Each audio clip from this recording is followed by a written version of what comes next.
We will go ahead and get started. First, I want to thank everybody for joining us Oh, today. We're very excited to have Krisha here with us and talking about traveling around the world. I'm really excited. I love traveling, so I'm really excited to hear some tips and everything like that. So I'm going to turn it over to Krisha. Like I said, if you guys have questions throughout, please feel free to write them in the chat box, and then at the end, we can definitely bring people on to ask questions that way. So I'll turn it over to you. Thanks so much, Frank. I really appreciate everyone being here. This is the first time I'm ever doing a webinar, and I think that we're going to have to get used to it given the times. So I appreciate you joining me, and I know that this is a really great topic for all of us to talk about because we've been missing it. We've been missing travel, given the pandemic. I know many of you may have had plans to travel overseas that were thwarted, but we can dream about it. We can still talk about it and share our experiences. So that was my goal in trying to put together this webinar because we're all missing it. And so I appreciate you being here for that. Now, I've been a travel reporter since I was 15 years old, actually. Just to give you a little bit about my background, a little bit of information about my background. At 15, my family and I went to Moscow, which was the USSR at the time in 1991. And my dad had a conference there. And so we traveled there in August. And unbeknownst to us, when we woke up in the morning, there was a coup. And some of you may remember the coup in 1991, which was an attempt to overthrow Gorbachev and the entire USSR government.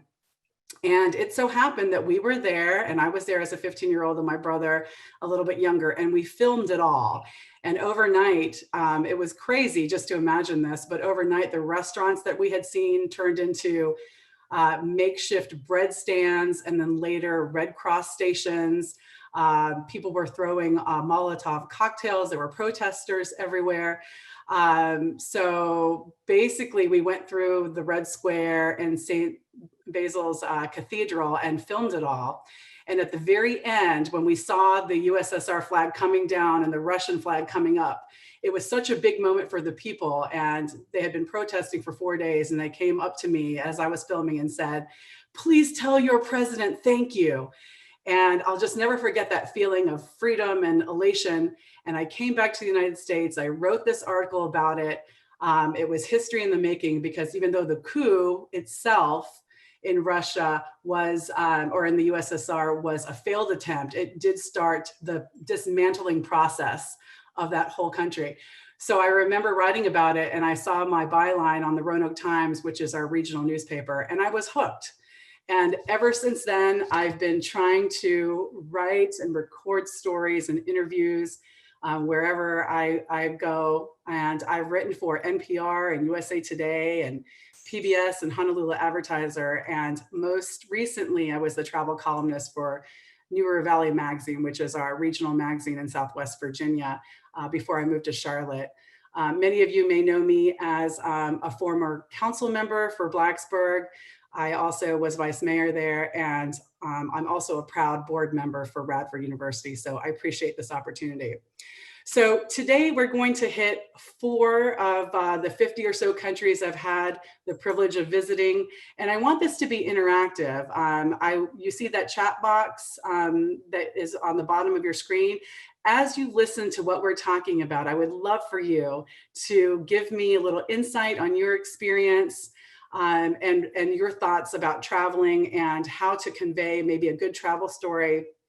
And that's what we're going to try to touch upon, because I know all of us, we have so many stories to tell, and many of us want to hear about our friends' stories, our friends' travel stories, but we don't want to get stuck seeing a million pictures. Have you been in that situation where you ask and then all of a sudden you're seeing like 200 pictures? Or hearing, well, on the first day I went to this, this, and this, and the second day. So basically, we'll discuss storytelling tips, and for those of you who are writers, writing tips, and we will just share personal stories through this interactive experience. And then those of you joining us on Facebook Live, please do also ask your questions in the comment box, and I'll be able to receive them and answer them. So let me start out by just saying, though, that remember, traveling is a gift. And I think we all feel that. That's one of the reasons we're here today, is because we know it's a privilege, it's a gift, and it's the best gift you can give yourself. It's the best gift you can give anyone else. But some people don't get an opportunity for whatever reason, for our constraints of time or resources, to get to go to places in the world to experience different things. So for those of us that do, I've always felt it's a responsibility for us to contribute to that knowledge and give insight to places that can only see through writing and through reading. Okay. Is there some feedback? Are you guys getting some feedback? Somebody, we need to mute somebody. I'm trying to figure out who it is. Okay. All right. Okay, so let's just continue.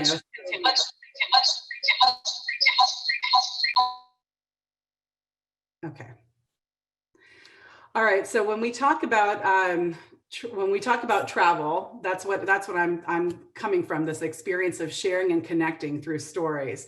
So let's stop. Let's make our first stop today at Greece. And has anyone here ever been to Greece? Okay, you can tell me in the chat box if you've been to Greece, if you want to go. When you think of Greece, what do you think of? For me, I think of history, the birthplace of civilization. If you've seen that movie, Big Fat Greek Wedding, you might think of Windex, where he sprays everything and uses Windex, or the Olympics. Well, what about beer? What about beer? So you're thinking about Windex. Okay, now I'm trying to advance this here, and it looks like the screen is stuck. So let me try to do this again. Okay, here we go. All right, here we go. Athens, Greece, and Mykonos beer. So basically, I got to the destination with my husband. We were really tired, but we needed a refreshment. So we checked into our hotel and we immediately walked out to the heart of Monsteraki Square and Andreanu Street to get a cold Mythos beer. And we found a restaurant called the Veranda Restaurant. And we just stared at the Acropolis, one of the grandest achievements in engineering and architecture. Holly Lentz says that it's on the bucket list. Don Klein went there with his girlfriend. So basically these are, bucket list places for people. And you can find this restaurant, Veranda Restaurant, and kind of stare up at this, at the Acropolis, something that you have probably studied since you were young. And it's just so amazing to see it. So when you start to tell a story about another place, and this is my travel storytelling tip number 1, try to paint an opening picture and set the tone and pick an angle. Here we are, we're jet lagged, we're grimy, we're tired, but the adrenaline of being in a new world kicked in and we're fueled by it and we plunge into the heart of the city right away. And in order to convey that excitement and talk about that in that way, you really engage the listeners. So try to start telling a story when you start telling people about your travel experiences.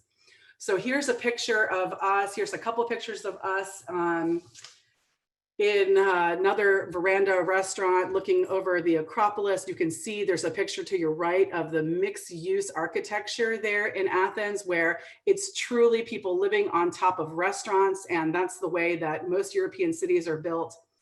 You can recognize the Parthenon.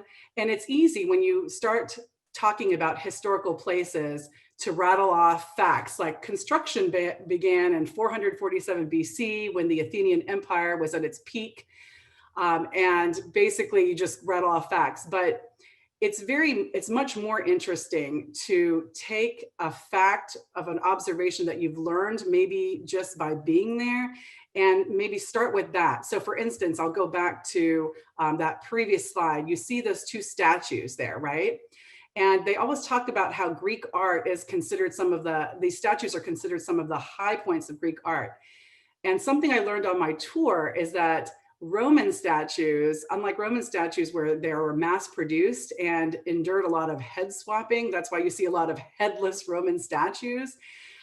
Greek statues, the bottom 2, you can look at those, show immense detail of emotions in the faces. So you can see the carved clothing in the alabaster. You can see the muscles in that gentleman's back and the back of the statue's back, and the precise toes and fingers, which were sometimes so precise that the extremities of the Greek statues would fall off because they took so much time to chisel out the precise fingers and toenails. So the Roman statues are usually headless, and the Greek statues, when in transport, lost their extremities because of their precision. So travel storytelling tip number 2, choose an observation or fact that isn't so easy to look up on places like Wikipedia, but instead you can look up, those facts later, but instead take notes about how you feel in the moment, the kind of things that you learn from your tour guides or from just being there. So that was an interesting fact that we learned. For instance, here's another example of choosing an observation to start with when you are conveying a story. Here you see the changing of the guards from a rooftop restaurant in Stagnama Square. And I'm sorry if I'm mispronouncing this. I know my friend Vicky, whose family is from Greece, is on here, so she can help me. As I'm eating this amazingly rich hummus dripping with olive oil, and these guards are so precise and they're quiet and they're standing still. And here I am on the rooftop eating this hummus and dripping olive oil all over. So it really cut the seriousness of the moment there in front of the Hellenic Parliament. So as they're doing the changing of the guards, which they do every day at 11 a.m. So it's something to see if you're ever in Athens, Greece. But just that memory of that moment where I'm eating the hummus and making a mess of myself, where these people are so precise and they're changing the guard and they're taking everything so seriously. And here I am like wiping my shirt. It was just the juxtaposition made for a really funny story and a funny moment. So when I'm writing about it and telling about it, that's what I'm telling about. And so if you can choose an observation like that in your traveling, then you can share those observations and really capture the readers. So that's something interesting. So please, if you have any kind of moments like that when you're traveling, please go ahead and let me know on the chat box, and I will be happy to share them with the rest of the group. Now, some of you said, I believe Vishesh said that Mykonos and Santorini are on his list. And I think that that's sort of where we are when we think about visiting Greece. We think about visiting the islands, but Athens should not be an afterthought. Athens is very historic, very rich in culture. But yes, you do need to take some time and visit the Greek islands because it's a totally different experience.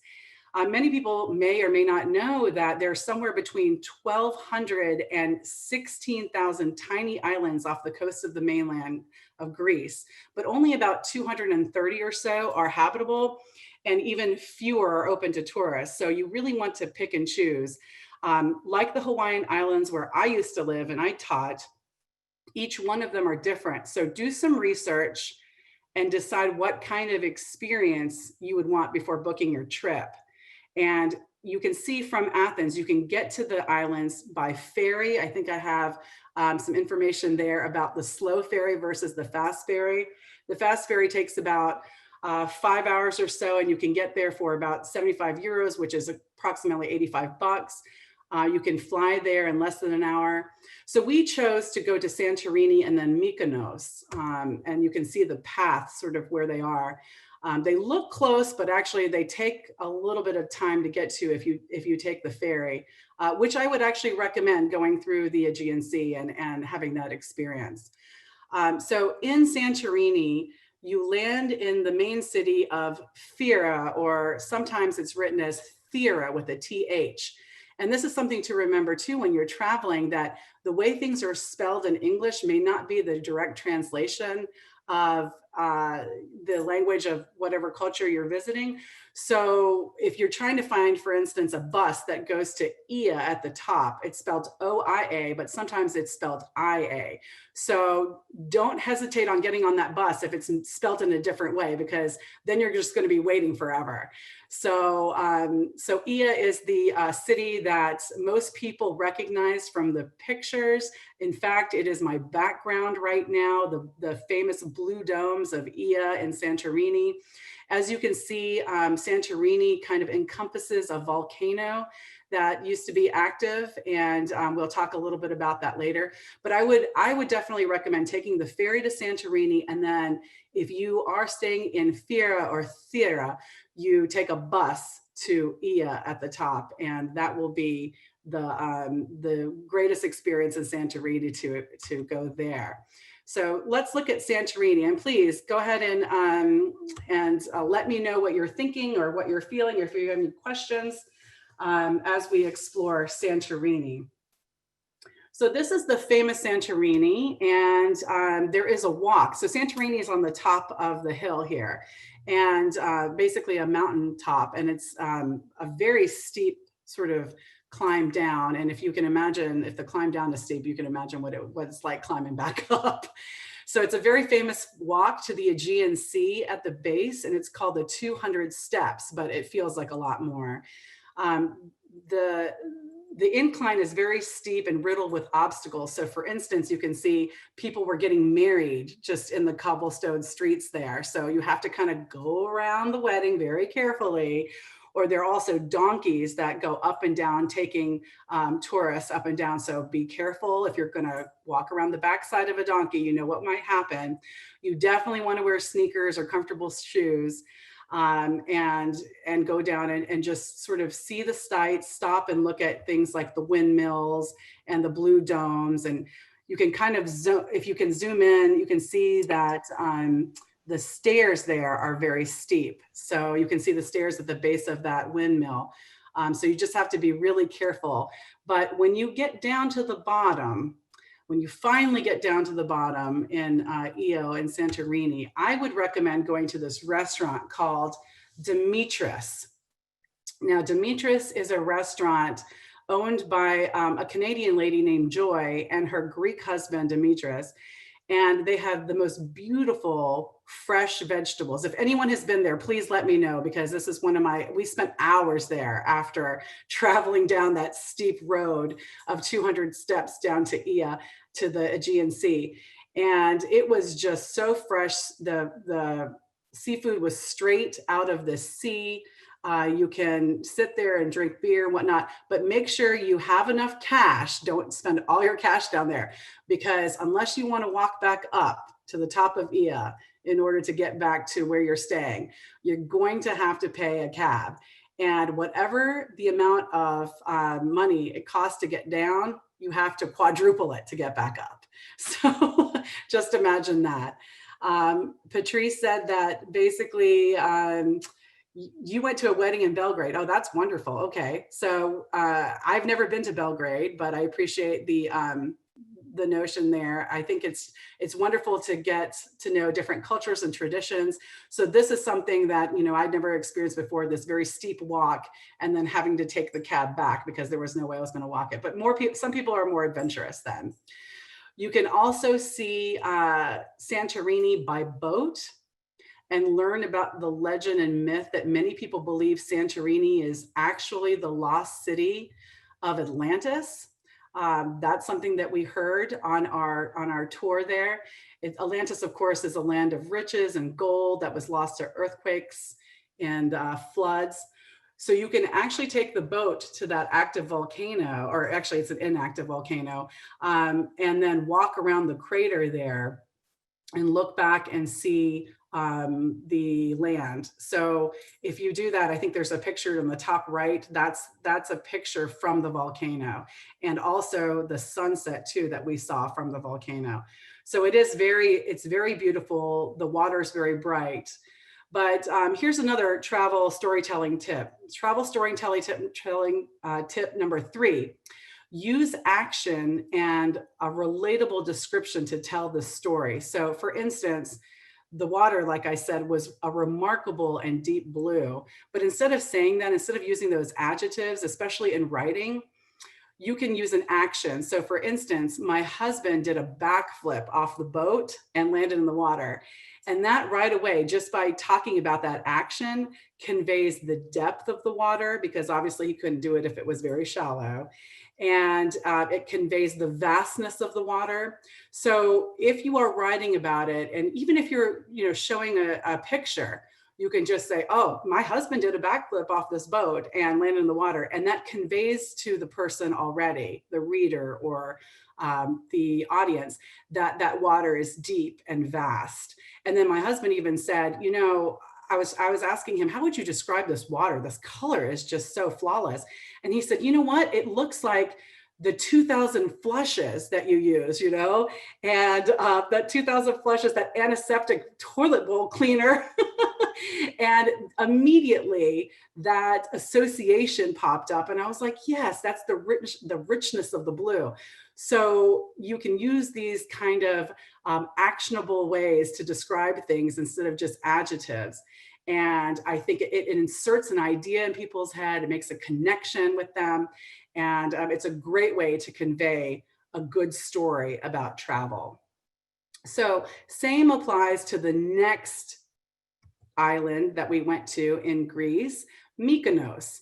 Now, many of you may know Mykonos as the party island. It is a place that there are a lot of beach parties, and it's a great place to visit, you know, for any age, of course, but when you're young, you definitely want to go there because you can stay up all night and party with the DJ on the beach. I know my friend Vicky and I have done this at different times. So Holly Lentz reminded me just now on the chat that they have a Dimitri's in Tarpon Springs in Florida, and that is correct. I used to live in St. Petersburg, and we'd go to Tarpon Springs, and it is a little Greek village there in the water by the Tampa area. So even if you can't make it out to the Greek islands, Tarpon Springs definitely can give you a good insight into the culture there. So thank you, Holly, for that. So here's an example of some pictures actually of Mykonos. Mykonos is known for those windmills that you see. They were working windmills at one time, but now they're just tourist attractions. You can see the sails of the windmills and the cloth are not up, but you can still hike to them. You can see the beaches I was talking about, very famous beaches that turn into outdoor nightclubs really in the evening if you are so inclined to stay and partake. Then there are restaurants right on the water once again. And that's one of the beauties, I think, of living and visiting in Greece is that the outdoor alfresco dining is amazing. So you can see some more street pictures I have here of Mykonos. And notice how the cobblestone streets are very narrow and uneven.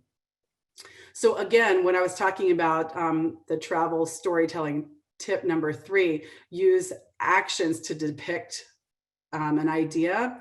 Well, here I would say something like, you know, make sure you don't wear stilettos when you walk through Mykonos, because you will definitely fall and break an ankle unless you want to do that. So that way, you know, you can convey that idea and it automatically makes people understand sort of the terrain, the rocky terrain of Mykonos, and be prepared for that. Do not pack your stilettos, although, you know, you might want to if you go to a club or whatnot, but in general, wear flats in Mykonos. You can see the gentleman making gnocchi right outside, fresh Italian, I guess it's Greek, I shouldn't say Italian, but fresh Greek pasta, which entices you to come into the restaurants. You'll see this a lot in Europe, where people are basically activating you from the street and wanting you to come in and enticing you. So that's very typical of Greek life and life in Europe in general. There's also a pink pelican. Does anyone know about the pink pelican in Mykonos? So the pink pelican, let me tell you really quickly about this. This is kind of a myth and a legend of Mykonos. So there's a pelican, his name was Petros or Peter, and he was saved back in the 1950s by a fisherman. And the fisherman saw him, he was hurt, they nursed him back to life, and he kind of became like the unofficial mascot of Mykonos. So when he was able to fly again, he, you know, decided to tour around and flew to another island. And the inhabitants of that island captured him and decided to take him for their own. And the people of Mykonos were so upset, they actually sued that island to get him back. So, so someone wrote, Radford Alumni says, Stephanie, pelicans are famous in Mykonos. That's true. So they sued so much so that they actually sued to get him back. They got the pelican back, Petros the pelican, and the pelican lived out its years until unfortunately it was hit by a car, by maybe some tourists, I believe. So everyone was so heartsick. And then Jackie Onassis came, who was a frequent visitor to the island, came back with a couple of pelicans because she gifted them to, the people of Mykonos. And they have now, I think, bred, and there are a few pink pelicans around the city, around the island. So they actually have maps, and so you have to go out and look for these pelicans. And if you find them, they're good luck. And so here was one of them. It's not the original Petros, but we did find them. And then once you find them, you don't want to get too close because you can see the size of that beak. So Petros is very legendary. Thanks again for reminding us, Stephanie. But yes, it was a really fun thing to go around and try to find Petros the pelican. Now, Vasilina said she was unexpectedly invited to a Greek wedding during her trip, and she's never danced so much. That is so true. The Greeks love to dance, they love to party, and they love to invite you. So you might be just walking, next to a wedding, and they would be like, come on, and then you're stuck and you have to go to the wedding. So build in some time. That's the beauty of travel. Sometimes you get invited to unexpected things. And I will discuss something that happened to me in Turkey regarding that. So Petros the pelican. So if you have any questions, please go ahead, let me know on the chat. Those of you joining us on Facebook, please go ahead and send your comments and I will be able to call them out here. Okay, so from Mykonos, we will go to Istanbul, Turkey. And Istanbul is a must-see. If you're going to go to Greece, you might as well go to Turkey because you need to get a different kind of experience. And Turkey is so close, and it's very easy to travel. You can just hop on a plane and get to Istanbul. Now, here's some pictures of life in Istanbul. You can see men sitting outside in open air cafes and just playing backgammon, which originated in the Mesopotamia area about 5,000 years ago. So that's a very popular game in Istanbul.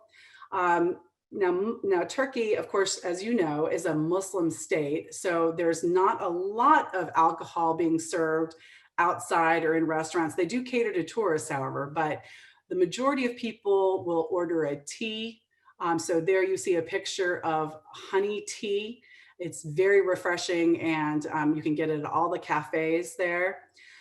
You will also hear the prayer calls about 5 times a day, as you know, and it's very interesting to stop and see people take a pause. Those of them that are practicing Muslims, they sometimes duck into places where they can pray. It is something that they schedule their day around. And it's a very sort of riveting experience to be there and hear the prayer calls 5 times a day.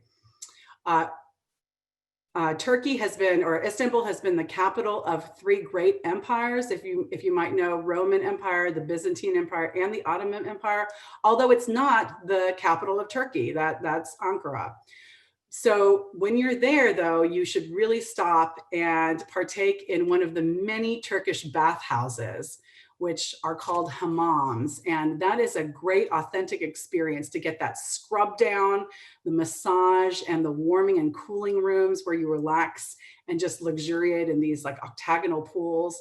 Your skin will feel refreshed. Now, it is sort of a vulnerable experience, though, because you do have to strip all the way down and people are scrubbing you and they don't give it a second thought. So as Westerners, sometimes we have to get over that, that sort of, demure sort of the privacy that we have. And so basically you get scrubbed down, but you feel great afterward. And of course, men are only with men and women are only with women, but it is a wonderful experience. Here you see my husband sitting just right by the railroad tracks because they utilize all the space they can. It's a very crowded city. And then we're getting tea and biscuits there. And then again, that open air experience of enticing people into the restaurant. I think that's a juice bar, and they are making freshly squeezed orange juice there. So Constantinople, which was the name Istanbul was known by during the Ottoman Empire, during its heyday, had more than 3,000 mosques, including this famed Blue Mosque and the Hagia Sophia. When you go to Istanbul, you need to see these two sites. They will absolutely take your breath away. And if anyone has seen them, please let me know. I would like to share that experience with the rest of the group here. Built by Constantinople in the 4th century, the Hagia Sophia is actually the world's only basilica that has been both a church and a mosque. And you see this gold everywhere. And gold was, of course, equated with wealth and prestige. So you'll see the gold everywhere. And these stories written in Arabic and in Turkish all throughout the mosque.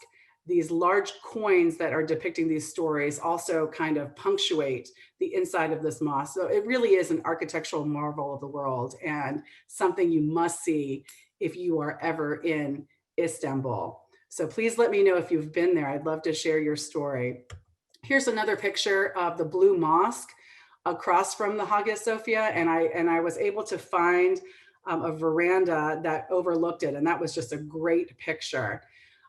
Basically, when you go into the Hagia Sophia or the Blue Mosque, you're not required, females are not required to wear the headscarf, but they are encouraged to do so out of respect. So you can enter it with a headscarf and just see this amazing classical Ottoman architecture. It was built, this Blue Mosque was built out of 20,000 tiles. And it is 20,000 blue tiles, which is what gives it its blue look, actually. And the structure is flanked by these minarets, which are these towers. You can see the 6 of them around the mosque. So here's another travel storytelling tip. Travel storytelling tip number 4. You don't need to tell a story in a linear fashion. So take a fun experience or a fact that you learned that we had talked about before, and start with that, lead with that. We were told by our tour guide that Sultan Ahmed I, who ordered this mosque to be built in 1609, asked the architect to build the minarets out of gold, so to build those towers that are around the mosque out of gold. And the word gold and the word 6 in Turkish, which is altın, sounds very similar. So the architect misunderstood and built the 6 minarets instead of the mosque out of gold. And it turned out to be a blue mosque instead of a gold mosque. But there are 6 minarets because the word altın is a similar word to gold in Turkish. So we learned that maybe in our 4th day there, but it's something I led with when I was telling the story because it was just such a good story. It was a great opener to talk about the mosque and about the facts that I learned about the Ottoman Empire. But it did hook the readers. And so that's an interesting thing to do when you're telling a story or conveying something. You don't have to start in linear fashion. So I see Vishesh has a question. I can't actually turn you on. So if you could please just write your question in the webinar chat, I will be able to read it and then address it. Or I could just ask you like this. Is that okay? Okay. Well, I hear someone fun in the background. Go ahead. Yeah. So she just came up here because she wanted to ask, as you're talking about all these places, if you could include anything that is kind of like kid and family friendly. Yes, that's a great question. So I actually was going to make an observation about family friendly places in Dubai and in India. Perfect. But yeah, I think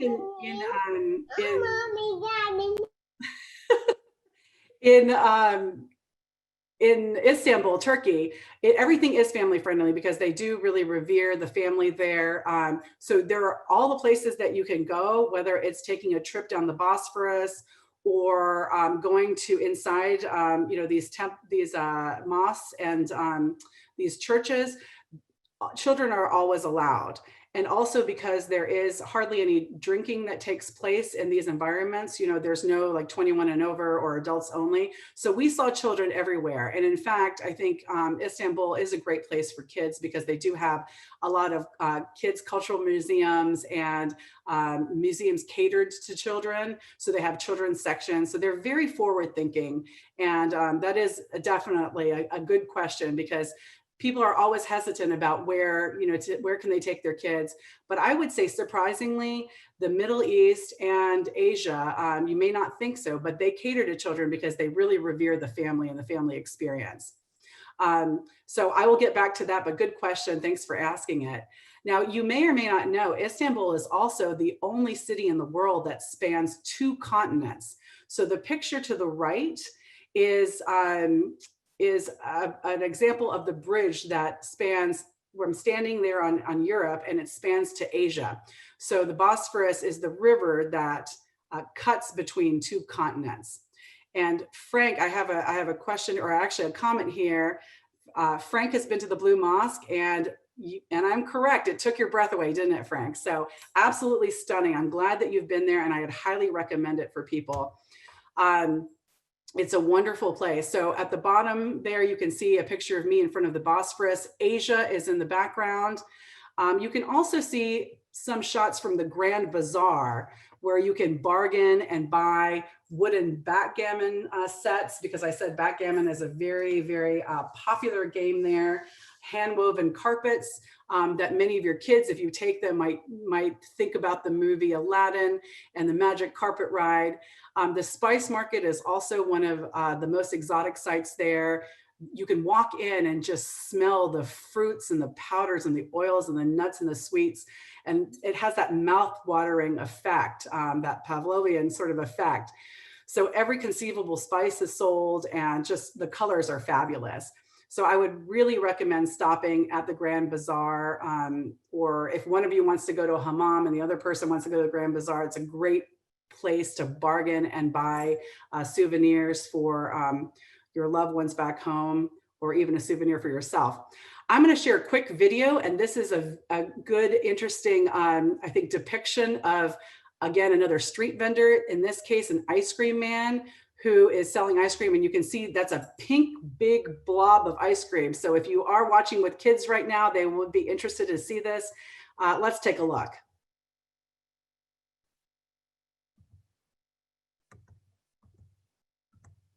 Okay, let's see. Good. Lots of ice cream. Okay. Mix. Okay, mix. Oh.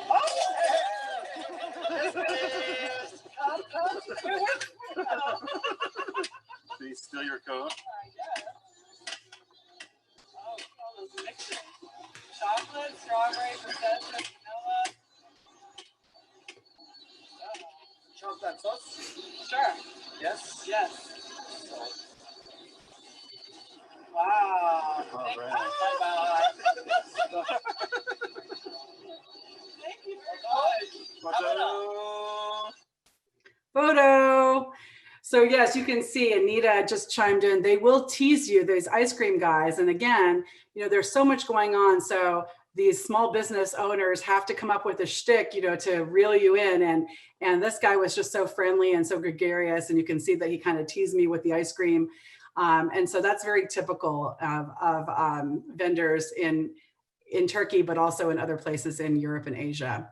I have a comment from a Radford alumni. Again, the Grand Bazaar was really cool, and the experience in itself was amazing. I agree. So that was just a great experience for us to just walk around and see the vendors. Now, in one of our evening walks around the city, we passed a restaurant with a very persuasive caller beckoning tourists inside. The man was extremely friendly, and this, of course, as I was mentioning, is a common trait in Istanbul. And this man could call out to people in 12 different languages. We were very impressed with his comedy and his tenacity to hustle us in and basically use his 5-second pitch, and it worked on us.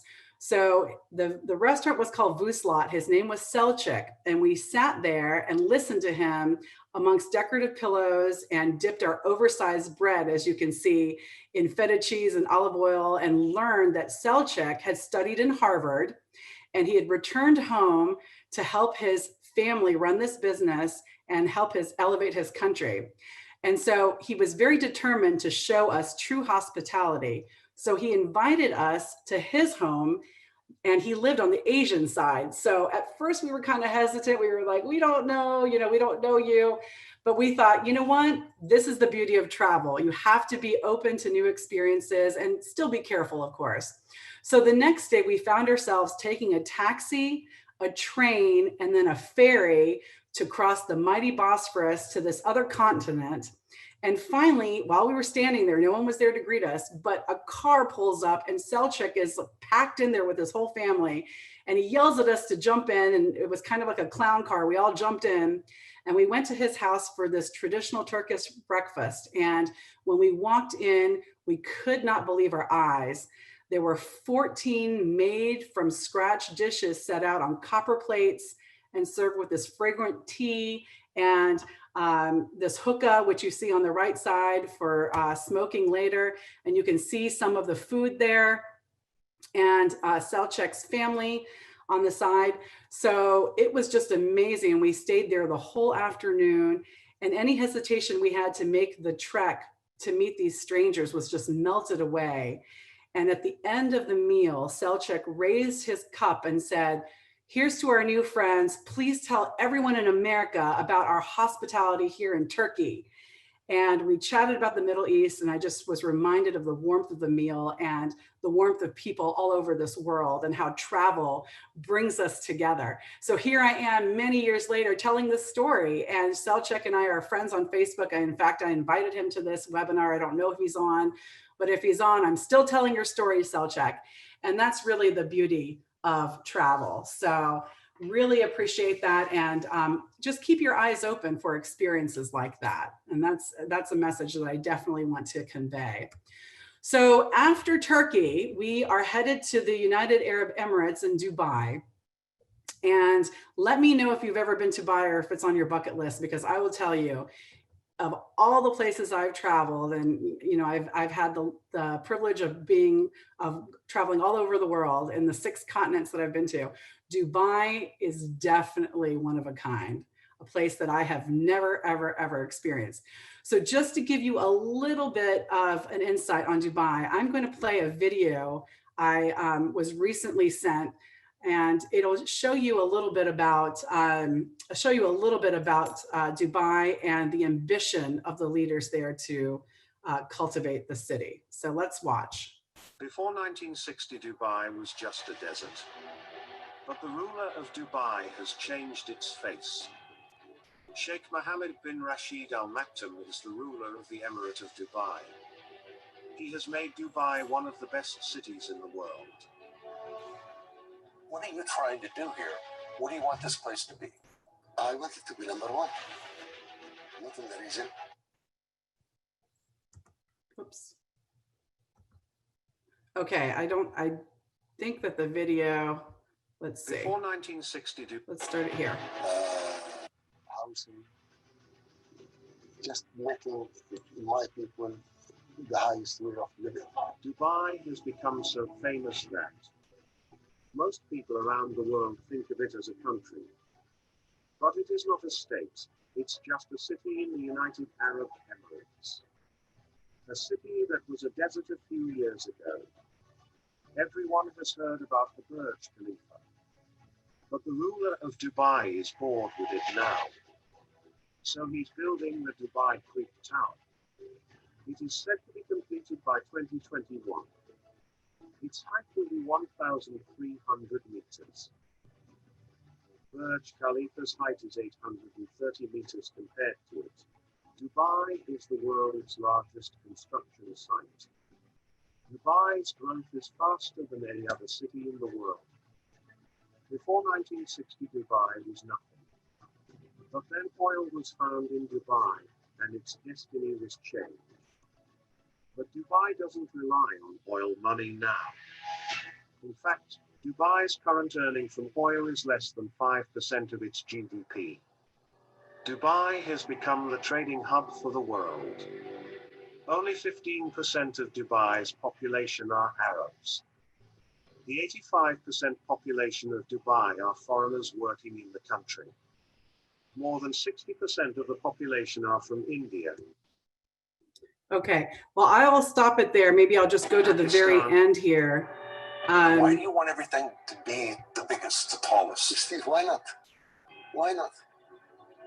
If you can have it in New York, what can we have it here? Why are you in such a hurry? Most people would try and do all of this in a lifetime, not in 5 years. I want my people to live better life now, to go to the high school now, to go to the good healthcare now, not after 20 years. So there you have a really good insight on Sheikh Mohammed's ambition and vision for the city. And I thought about this a lot, while I was there. I mean, it is very impressive. I want to point out that that building on the right side of your screen, the upper right hand side of the screen, it was only a skeleton when we got there, and we were there for 4 days. And by the end of the 4 days, the scaffolding had come down and there was already Arabic writing at the bottom of the building, if you can see. Now, they were on a deadline because Dubai, as many of you may know, was the host of the World Expo 2020 that was supposed to take place this summer before the virus. And so they were on a deadline to build the city up to host hundreds of thousands of people that were going to come and visit. But still, the ambition is palpable. You can definitely see it all over. The skyscrapers, just kiss the sky every morning when you wake up, you can see that. And so my travel storytelling tip number 5 is think about what inspires you and then tell that story. So I was definitely inspired by how ostentatious the development was in Dubai and how fast everything came up. But then I got to thinking, at what cost does this happen? Who are the people that are building these buildings, and do they get to partake in the luxury of the experience that all of us tourists do? And the answer is no. The people that build, that are actually they immigrate people to actually build all of these skyscrapers and this development. They don't see any of the luxuries, and they're not even paid that well. So if you delve in a little bit deeper, there's sort of this darker side to all of this exposure, which is amazing. I mean, I'm going to give it to the people of Dubai. They are very giving to the rest of the world. They are very open and very transparent about the way they do things. But honestly, like that sort of that way has a little bit of a darker side. So I'm always inspired to tell that story. I'm always inspired by places that elevate other people to be their best. And that's what inspires me whenever I travel. I like to know, how does it help the people, what they're doing, what these decisions are. And in Dubai, it's kind of a juxtaposition. They have this opulence, but still it has a little bit of sort of a darker, deeper side to it. So here you can see the Burj Khalifa, which is right now the tallest building in the world. And it costs about $100 actually to go up to the top. And then when you get there, you can have the VIP experience for $400 more. And so again, these are the things that, price the regular tourists out and definitely the locals out. But if you can't afford to go to the top of Burj Khalifa, or you don't want to spend the money, you can see this amazing show. It's kind of like the Bellagio if you've been to Las Vegas. But of course it's bigger, and it's a fountain show, and they light up the whole tower in the background and depict, all sorts of pictures and landscapes of UAE. It's a gorgeous show. So I definitely recommend it. The bottom left picture is the Burj Al Arab, which is the only 7-star luxury resort hotel in the world. You can only get in and look around. I really wanted to take pictures, but you have to have a reservation, and rooms run about $1,500 a night. So we stayed on the other side of the Palm Jumeirah, which is the man-made island. If you know about it, it's a man-made island and it's shaped like a palm tree. I'm actually wearing a necklace of the Palm Jumeirah, and that's the way it looks out in the ocean. And at the very top is the Atlantis where we stayed. And it's exactly like the Atlantis in the Bahamas, except for bigger, of course, and it has a water park. So Vasa just messaged and said she was lucky to go there in 2010. She was stuck in traffic and her taxi driver broke some rules to cut through the narrow streets around Taksim Square. And she got there 10 minutes late. If she would have gotten there 10 minutes later, there was a bomb attack. My goodness. So you were just narrowly, you escaped a lot of tragedy. And so, yeah, you have to be careful. It is still an area in general of unrest, but it is very, it does cater to tourists, and you feel safe wherever you go because there are guards everywhere. But here's a good example of, again, the opulence. There is an Olympic-sized ice rink in the middle of the mall. If you see that circular picture there of flamingos, that's actually an advertisement. That's an ad for a new luxury apartment that's going to come up in Dubai, and it's an immersive experience. So you walk in and you see the 360 view that you would have if you were to buy the penthouse in this apartment. There is an entire aquarium in the mall. My daughter's standing there with another girl looking in. And then there's also a pool. And then there's the spices again, and the jelly beans that she was really interested in. So again, just the opulence. And here, this is the most, I think, amazing thing of walking through Dubai and in the markets is the gold market, the gold souk as it's called. And this guy just doesn't look very happy being surrounded by 22 karat gold. Kind of interesting. That's a necklace. It's almost like a coat of armor, basically, on the right side there. And yeah, you can just buy it, all 22 karat gold from a shop there in Dubai. There are restaurants that, of course, are, just the gorgeous detail with the belly dancers that are very traditional there. So basically, all of this is so inspirational, but you think about what inspires you and then tell the story based on that. I will say that Dubai is a very progressive city in the Middle East. There are many conservative cities, but Dubai is a very a progressive one, and the women there work. So if you are one of those women who are very elite, of course, you choose not to work and you walk around with your gold that no one can see because you're wearing the hijab. But there are women that work in the middle class, and they're even female taxi drivers. And the way you know that a taxi is driven by a female is that the taxis there are pink if you're a female driver. And you're only allowed to go into a pink taxi cab if you are a woman yourself, or if you're a man that's being accompanied by your family. But if you're a single man and you're trying to get somewhere, you're not allowed to get into that pink taxi cab. Do I see a question from someone? If there is, you can just go ahead and jump in. So anyway, it's again, very family friendly. You can take your kids to the bazaar. They have in every stop, they have a children's section. They have children restaurants there. So it's a very easy place to take a child. The transportation is impeccable. There are people on the streets leading you to the subway. So they want you to have this elevated, opulent experience when you're there, but you still have to watch your back. It's still in an area of unrest. So moving on to our last stop, India. India is the country where my family is originally from, and I've been there several times, but only recently, last March in 2019, did I take my daughter. And I will tell you, for the person who asked about, children and traveling, this was a big, big, big concern for me because my daughter had just become potty trained. And she was potty trained in February, and I think we went in March. And I was so concerned that she would go there and see those Indian style toilets, which are, very traditional, holes in the ground, that's very typical of a developing country, and she would regress. And so on our way to all of these sites, you see that she was there with us when we went to the Lotus Temple, which is a Baha'i temple of worship dedicated in 1986. 20 years ago, actually, CNN said that it was the most visited building in the world. Gorgeous facility.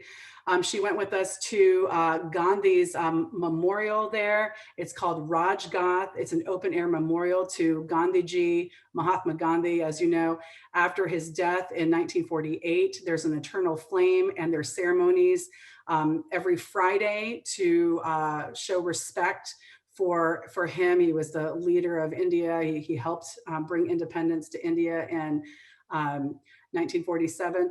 So basically, 49, excuse me. So basically, you know, you can take children there too.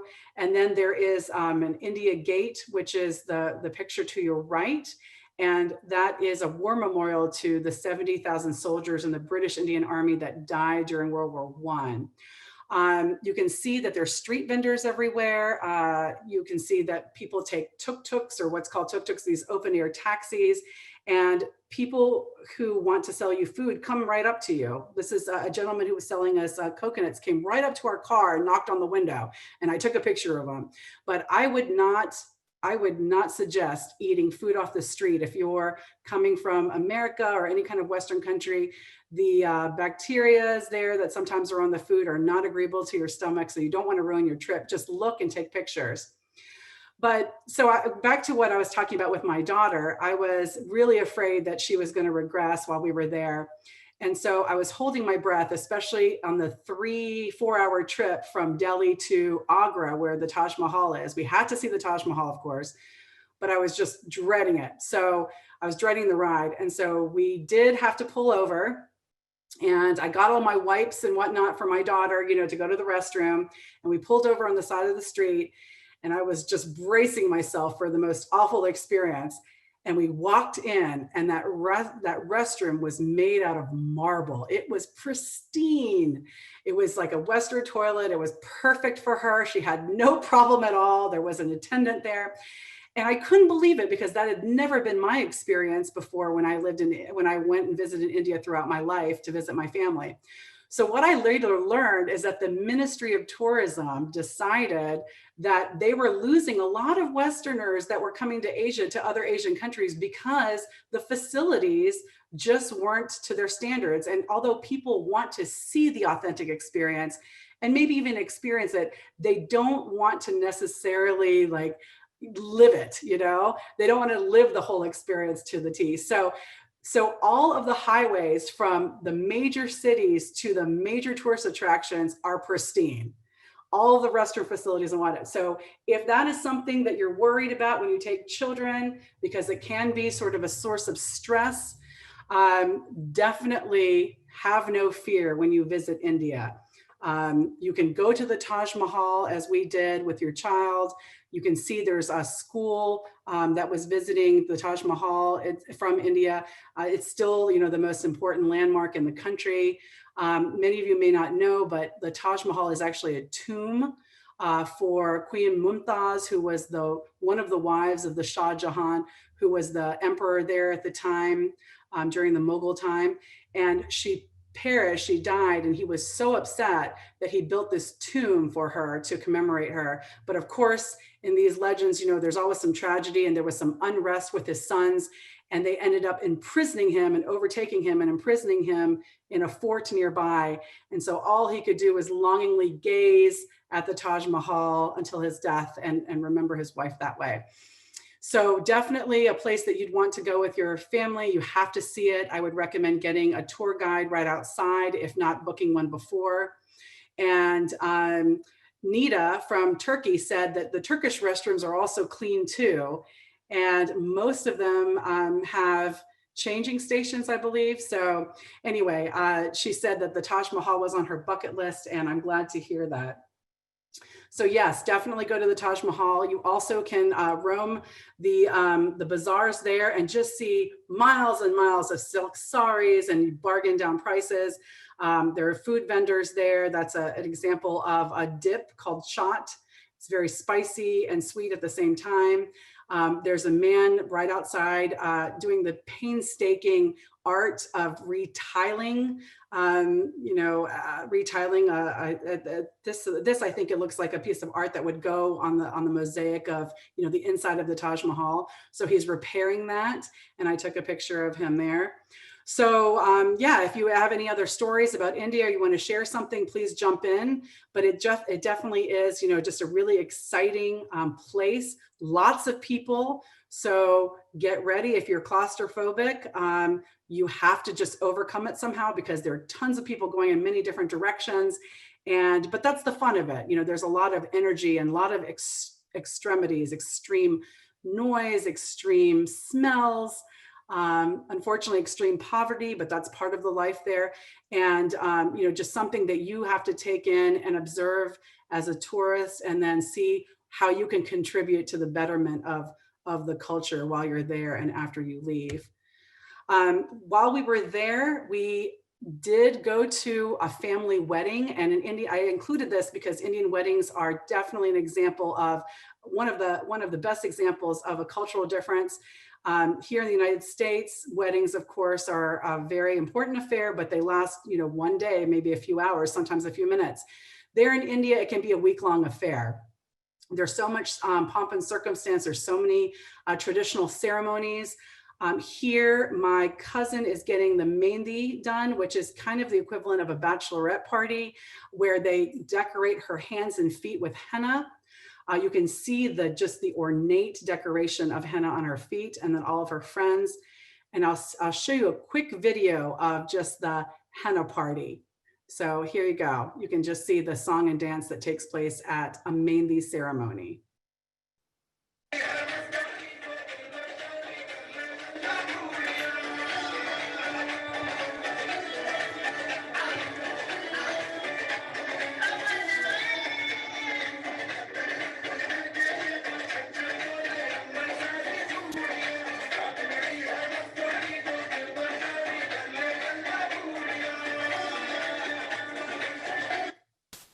Okay, so there you can see just a quick snippet of life in a mehndi ceremony, of the life that you feel, everyone singing and dancing. And you saw my daughter there kind of partaking, she was dancing around. So it's just a wonderful experience. If you ever have a chance to go to an Indian wedding, please do, or you can always just walk into one too. They tend to be sometimes open in the hotels. Really quickly, here's the Indian ceremony itself. You can see very ornate with lots of flowers. The bride wears red instead of white in the Indian wedding ceremony. And you can see that her hands are just dripping with these gold, luxurious pieces of jewelry. They all have a meaning, and there was a blessing bestowed on her when she wore that and put that on. They're kind of like chandeliers. So the outfit is very heavy, and it's just part of the ornate experience there. But you can see that she stands there with her husband, and then receives all the guests, and the wedding ceremony can go on and on and on. I think this one went on till 3 a.m. So make sure you take your vitamins and you are ready to stay up late and be part of the Indian wedding experience. So that is what I have in terms of traveling around the world. You made it. We made it back home. Just to recap a little bit, travel storytelling tips. Think about what the goal or the angle of the story is. Choose to share personal observations and facts that are not easily looked up on places like Wikipedia, like the difference between the Roman and the Greek statues. Don't feel compelled to tell the story in a linear fashion. Think of something that's happened to you or that you learned that's so exciting that you can start there and then build the story from there. Use actions to describe the trip instead of adjectives, like, for instance, my husband doing the backflip off the boat. Think about what inspires you, like Dubai, for instance. The opulence is there, but at what cost? And then take the personal story you have experienced and make a universal tie-in, for instance, the restroom quality and traveling with kids in India. And then at the end, if you're writing about it, revisit the angle that you chose in the beginning and try to tie it up in the end. And I did that in several of my stories, including if you want to check them out at nrvmagazine.com/travel. You can see in my story about Bora Bora, I started out talking about the calmness of the island. And then at the end, one of the servers told us at the very end, like, I hope you are staying calm in Bora Bora. And that was like sort of a nice tie-in when he said that to us on our last day. It kind of just took the whole arc of like going there to like find respite. And then he said, I hope you stayed calm. So you can just read that story and you'll see what I mean, but try to tie in the angle at the end of the story. And so those are my travel writing story tips for you today. I hope you enjoyed it. It's been just a pleasure to do this webinar for you. And remember that travel is a gift. It's a privilege. It's the best gift you can give yourself. It's the best gift you can give anyone else. And for those people who do not have a chance to go right away, seek out the stories of others and then tell your own, because that's how we make, the exchange and how we make greater connection in this world. So please share with me some of the stories, and thank you again for being here. If you guys have questions, I know we did get one question. Joey Bell wants to know, what are your top 3 travel destinations, and what are your top 3 places to travel to once we can finally travel again? Oh, wow. Okay, to narrow it down, let's see, the top 3 travel destinations. I mentioned Bora Bora. It was our honeymoon spot. If I never take another trip again, I think that was the one. That was top notch. I mean, just to be able to wake up on an overwater bungalow, we've seen all the pictures. I would highly recommend saving for it. It's going to take us another 10 years to save for that trip, but we want to do it again on our 10-year anniversary. So I would say definitely Bora Bora. In contrast, another great place that we visited was South Africa, and just the humbling experience it was to go on a safari and see these animals so close to you, and that knowing that they could rip you apart in any minute, but yet they were so calm, and there was this sort of interesting relationship that you made being out there in their environments and having the respect for them, but still observing them in their environments. It gives you a good perspective, I would say. And then a place that's near and dear to my heart is Prague, the Czech Republic. And I actually did a study abroad there when I was in college. And it was just one of the most inspiring cities. It was saved by, the Nazi advancement in World War II. It was so beautiful, they didn't destroy it.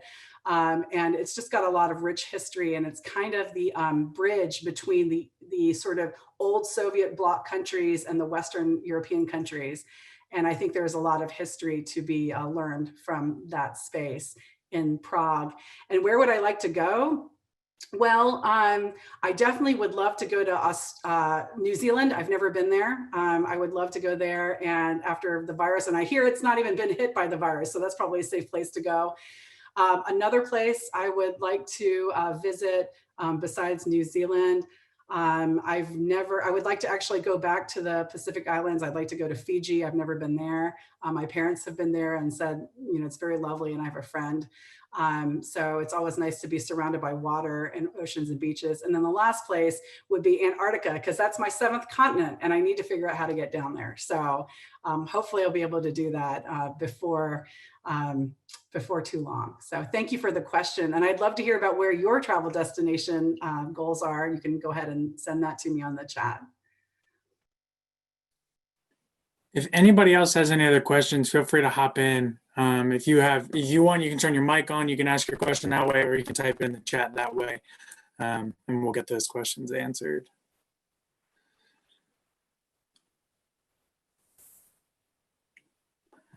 Well, I'll give everybody a minute to kind of think, okay, have you experienced the Christmas markets in Europe? I highly recommend them.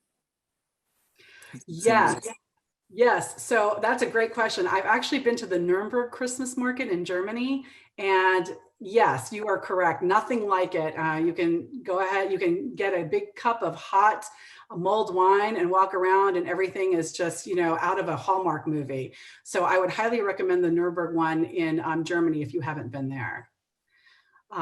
So I definitely would. And if you have any other tips, Holly, I appreciate that. Definitely let me know. Nita said something about hot air balloon experience in Turkey. And I didn't get to see her comment, Frank, but it was something about taking a hot air balloon experience. Unfortunately, I didn't get a chance to do that.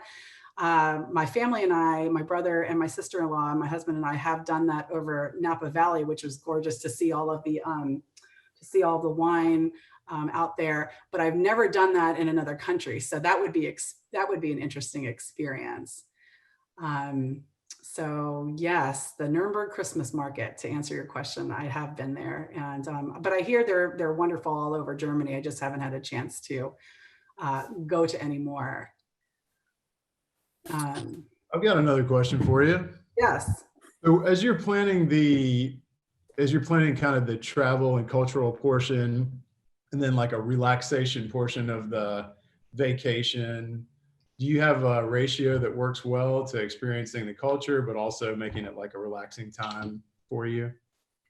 Yeah, that's a great question. I mean, I think that's something we should all really consider. I'm so glad you brought that up, because part of travel is to be able to decompress and also file away what you have learned and experienced so that it's seared in your memory.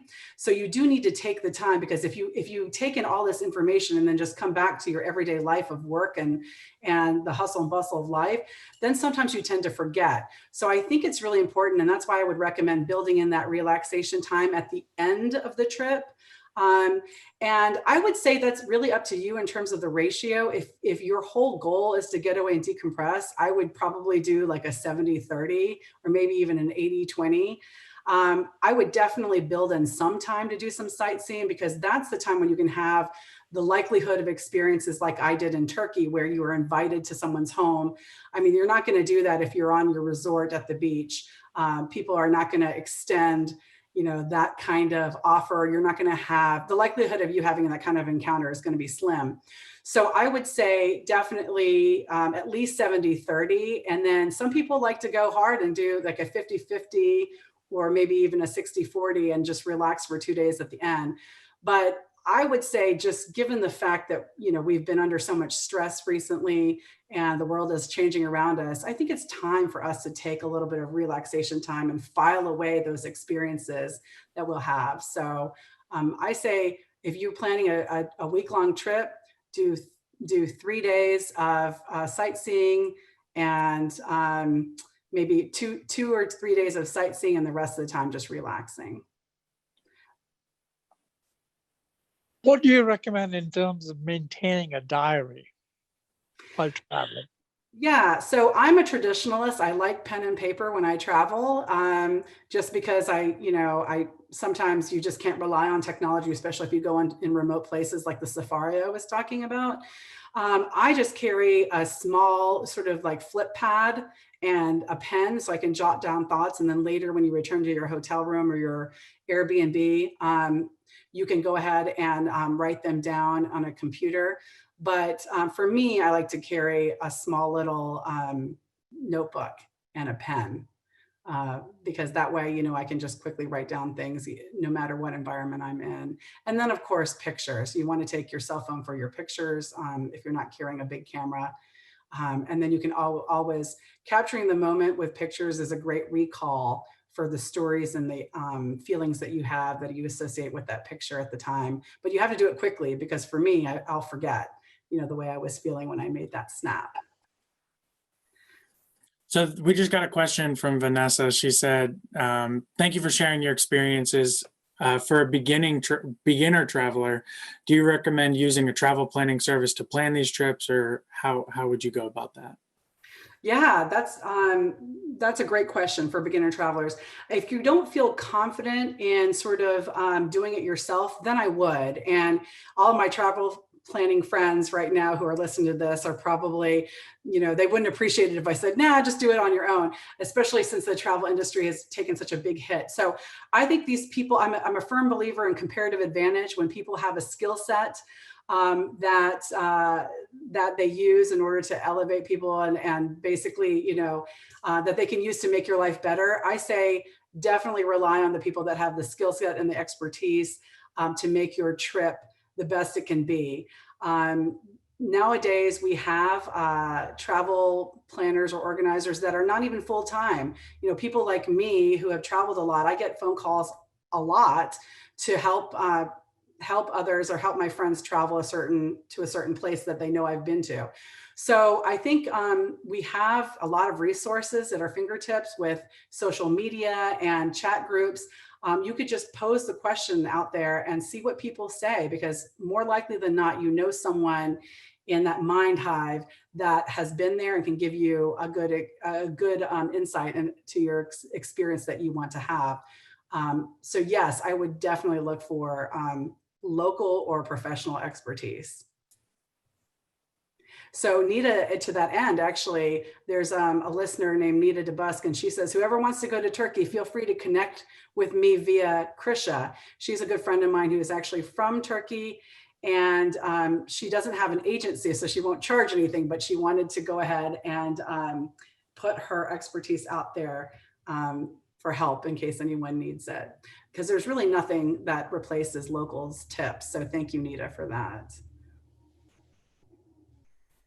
If anybody has any more questions, feel free to type them in or jump in, but I'm just going to go ahead and give a quick plug. We are going to be doing our next webinar next Friday. We're going to have Scott McDonald with us. He's going to be talking about engaging with your customers using video. So we're really excited to have him on board for our next webinar. So if you don't have any more questions, I'll close this up, but I'll kind of leave it open. If anybody else wants to hop on, ask a question, or type it in the chat box, we'll definitely get those answered for you.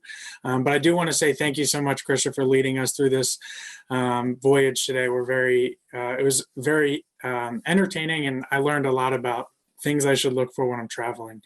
So I want to say a special thank you to you, especially for your leadership on our board, and you and your family's leadership and commitment to Radford University. So thank you for joining us today, and thank you, everybody. And if you have any more questions, feel free to hop on now at the end. All right, travel on, everyone. Thank you so much. Really appreciate it. Thank you. Bye, everybody.